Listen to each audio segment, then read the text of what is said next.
Hi all, Malabar special ഡിഷായ കായ്പോള ഉണ്ടാക്കിയാലോ? ഇൻഗ്രീഡിയൻസിലേക്ക് പോകാം.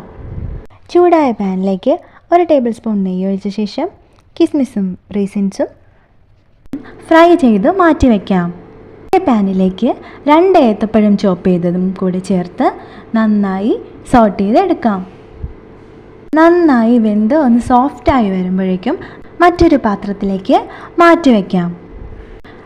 മിക്സിയുടെ ജാറിലേക്ക് 3 മുട്ട പൊട്ടിച്ചൊഴിച്ച് 2 ടേബിൾ സ്പൂൺ മൈദപ്പൊടിയും 1/2 കപ്പ് പഞ്ചസാരയും 5 ഏലക്ക പൊടിച്ചതും ചേർത്ത് നന്നായി ബ്ലെൻഡ് ചെയ്തെടുക്കാം.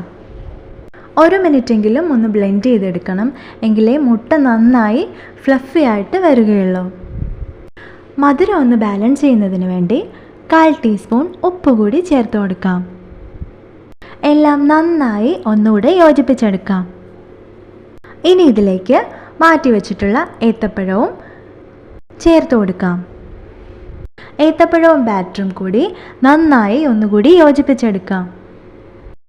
ഒരു പാനിൽ 1 ടേബിൾ സ്പൂൺ നെയ്യ് ഒഴിച്ച് നന്നായി ഒന്ന് ചുറ്റിച്ചെടുത്ത ശേഷം ബാറ്റർ ഇതിലേക്ക് ഒഴിച്ചു കൊടുക്കാം. ഏത്തപ്പഴം എല്ലാം എല്ലാ ഭാഗത്തും എത്തുന്ന രീതിയിൽ നിരത്തി വെച്ച് മൂടി വെച്ച് ഒരു 30 മിനിറ്റ് വേവിച്ചെടുക്കാം. 10 മിനിറ്റിന് ശേഷം വറുത്ത് വെച്ചിട്ടുള്ള കിസ്മിസും റൈസിൻസും സ്പ്രെഡ് ചെയ്ത് കൊടുക്കാം. ശേഷം മൂടി വെച്ച് 20 മിനിറ്റ് കൂടി വേവിച്ചെടുക്കണം. മീഡിയം ടു ലോ ഫ്ലെയിമായി സ്റ്റൗ കീപ്പ് ചെയ്യാൻ ശ്രദ്ധിച്ചിരിക്കണം. മറ്റൊരു പാനിൽ നെയ്യ് തടവി അതിലേക്കൊന്നും മറിച്ചിട്ട് കൊടുക്കാം. 5 മിനിറ്റിന് ശേഷം സെർവിങ് പ്ലേറ്റിലേക്ക് മാറ്റാം. കായ്പോള റെഡി ആയിട്ടുണ്ട്. സബ്സ്ക്രൈബ് ചെയ്യാൻ മറക്കണ്ട കേട്ടോ. Thank you for watching.